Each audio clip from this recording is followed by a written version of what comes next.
Hello from the back of the room. Hi. I think it's absolutely undeniable that digital consumption of art, be it music or regular art, is the way of the future.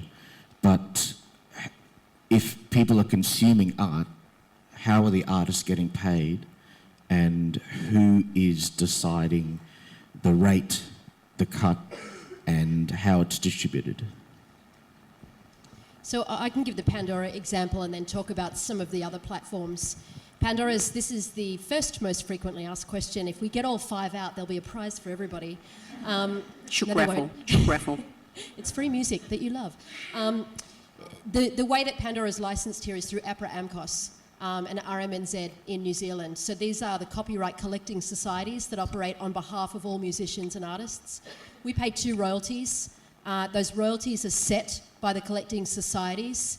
We pay a royalty for the composer. We pay a royalty to the recording artist.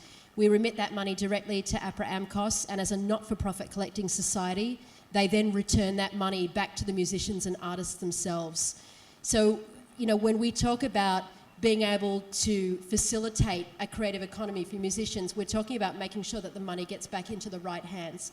Those rates are set by courts, they're not set by us. And again, as people go into these commercial arrangements around platforms, I think looking at the rates and how they're set and cuts, etc., is a really critical part of understanding the terms and conditions of participating in these platforms.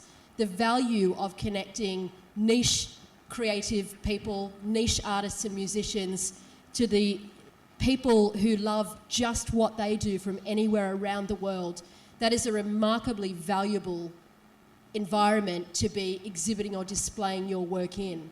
So you need to trade all of that off against the costs, for example, for physical shop fronts, for physical sales, and just do the maths on the back end. But really these creative platforms are about facilitating the economy of that creativity rather than dampening it.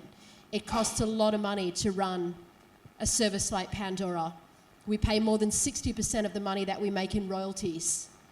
And we do it because at scale, we can start to have a commercial proposition. Pandora itself is ad funded. 99% of the listeners listen to music they love in exchange for listening to ads up to a minute for every hour of listening to music. And that's how we fund the royalties that we pay.